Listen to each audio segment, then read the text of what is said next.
आप सभी का एक बार फिर से आयुष ऑनलाइन क्लासेस में स्वागत है। मैं स्वागत अभिनंदन करता हूं। पिछले वीडियो में हम लोगों ने तुगलक वंश के शासकों के बारे में देखा था, जिसके अंतर्गत हम लोगों ने तुगलक वंश के संस्थापक गयासुद्दीन तुगलक के शासनकाल को देखा था। इसका शासनकाल 1320 से 1325 ईस्वी तक था। उसके बाद उसके पुत्र मोहम्मद बिन तुगलक के शासनकाल को देखा था, जिसका शासनकाल जो है 1325 ईस्वी से 1351 ईस्वी तक था।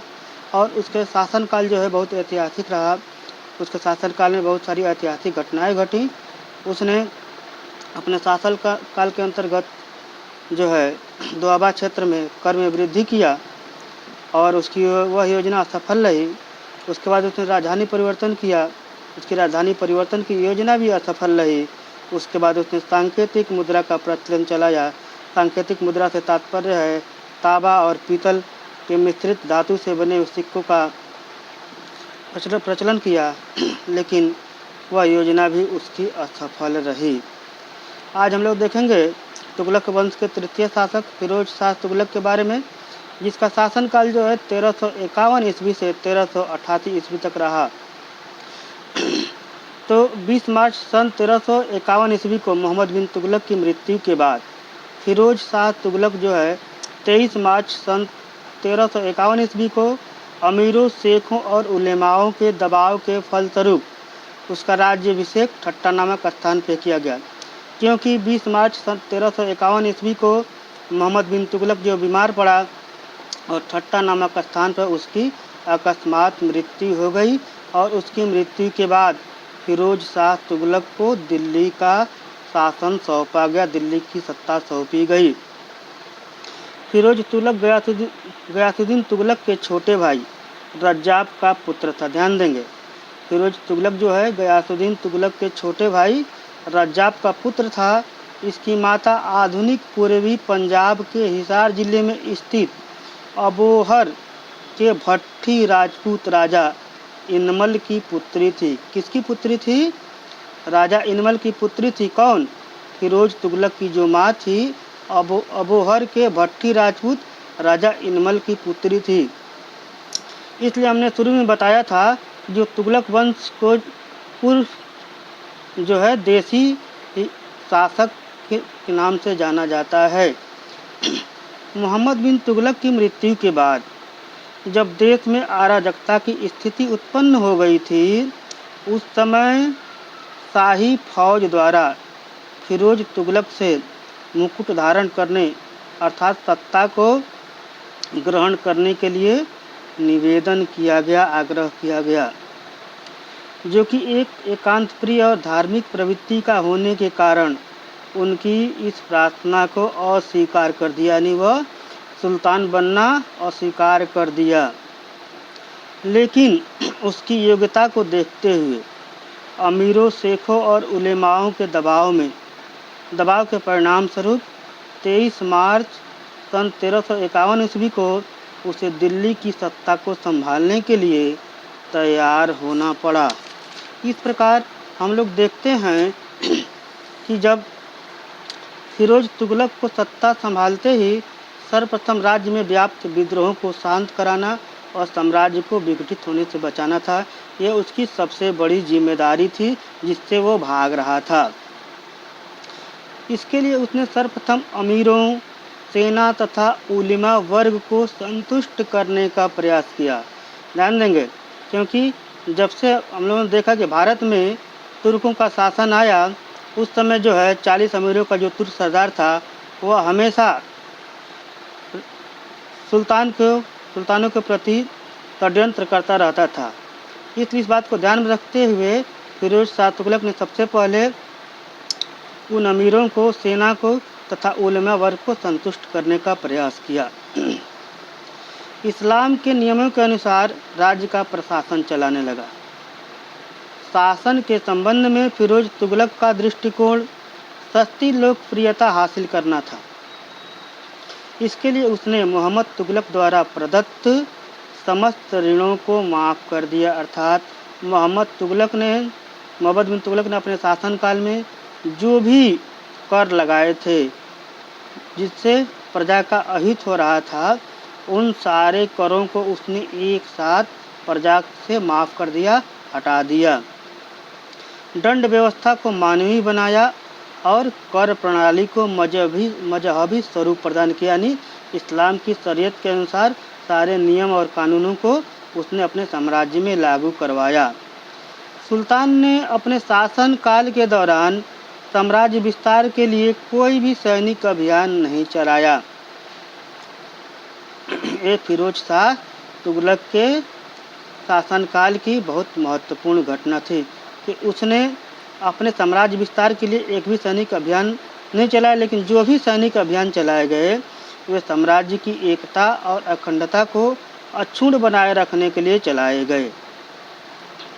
सुल्तान ने उन्हीं प्रदेशों को अपने पास रखने का प्रयास किया जिनका शासन केंद्र से आसानी से संचालित हो सकता था।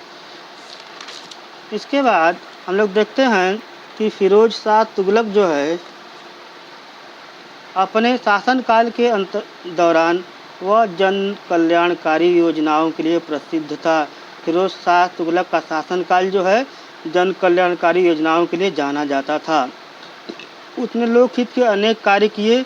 उन कार्यों के अंतर्गत हम लोग देखेंगे कि सबसे पहले उसने 23 प्रचलित करों को समाप्त करके इस्लामी शरीयत के अनुसार खराज, जकात, जजिया, खुम्स को आरोपित किया, यानी इन सबको लागू किया। और फिरोज शाह तुगलक ऐसा पहला शासक हुआ जिसने ब्राह्मणों पर भी जजिया कर लगाया था। जजिया से तात्पर्य यहाँ पे धार्मिक कर। जिस प्रकार हम लोग देखते हैं कि वर्तमान में सारे हिंदू धर्म के मानने वाले लोग अपने अपने तीर्थ स्थानों पे जाते हैं और तीर्थ यात्रा करते हैं, तो उस समय फिरोज शाह तुगलक ने सारे तीर्थ स्थानों पर जाने के लिए ब्राह्मणों पर भी कर लगा दिया, पूजा करने का भी कर लगा दिया, जिसे जजिया कर के नाम से जाना जाता था। सुल्तान ने राजकीय पदों, सैनिक असैनिक पदों को वंशानुगत घोषित कर दिया, अर्थात इसके अंतर्गत सैनिक का पुत्र सैनिक और जो अधिकारी का पुत्र है वह अधिकारी घोषित किया गया। अधिकांश सैनिकों के वेतन के बदले जागीर देने की प्रथा को पुनः लागू किया। कृषि की सिंचाई हेतु नहरों का निर्माण कराया, जैसे उसने यमुना नहर और सतलज नहर का निर्माण कराया। सुल्तान ने हिसार, फिरोजा, जौनपुर, फिरोजपुर, फिरोजाबाद आदि नए नगरों का निर्माण कराया, स्थापना कराया, जो परीक्षा की दृष्टि से बहुत ही महत्वपूर्ण है। अक्सर परीक्षा में आता है कि जौनपुर, फिरोजपुर, फिरोजाबाद और हिसार नामक शहरों का संस्थापक कौन था? तो सुल्तान फिरोज शाह तुगलक ने अपने शासनकाल के दौरान इन नए नए शहरों का, नगरों का निर्माण कराया।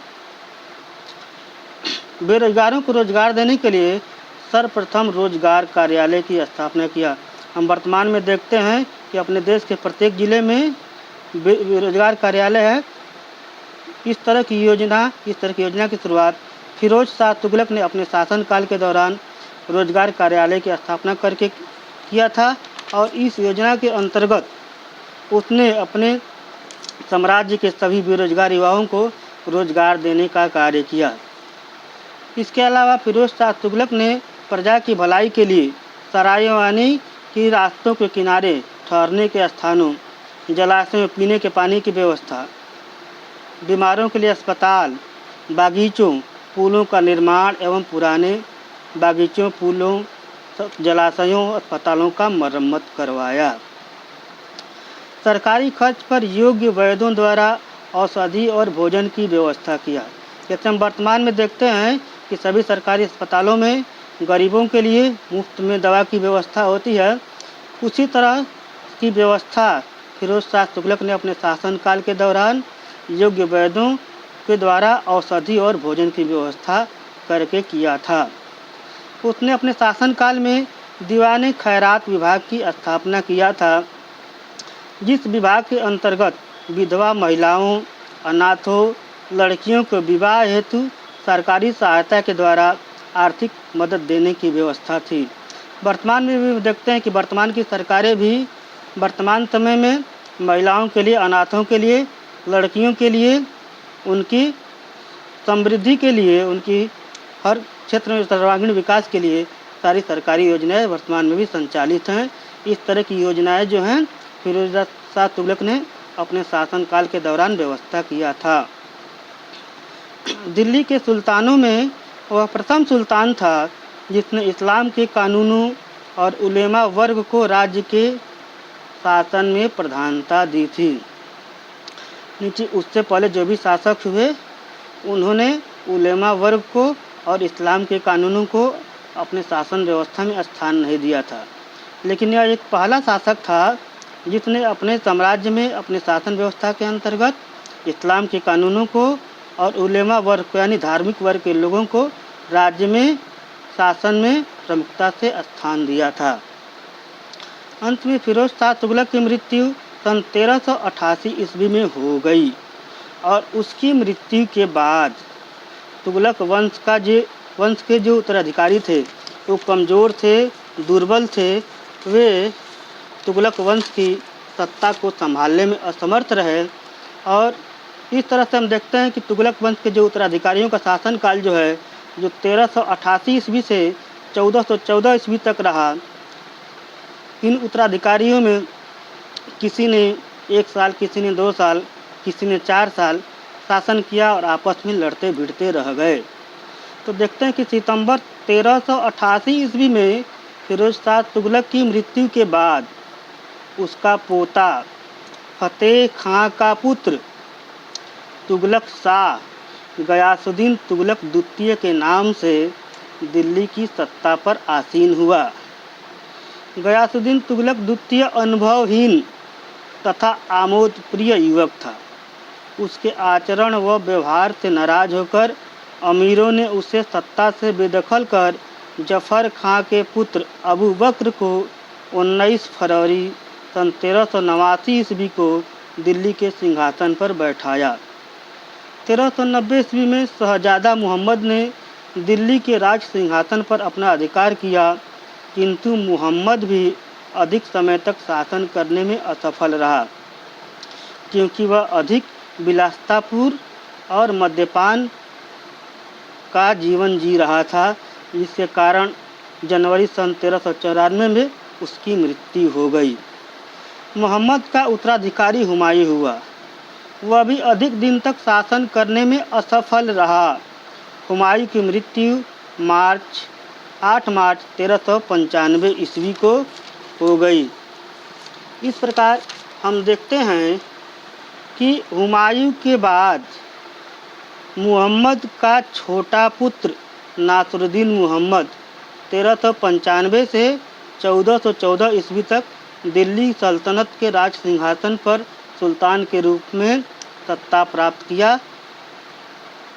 इस समय तक दक्षिण भारत, खानदेश, बंगाल, गुजरात, मालवा, राजस्थान, बुंदेलखंड आदि सूबे अपने आप को दिल्ली सल्तनत की अधीनता को छोड़कर स्वतंत्र राज्यों के रूप में अपने आप को स्थापित कर चुके थे। यानी कि हम कह सकते हैं कि जो शासन मोहम्मद बिन तुगलक के समय में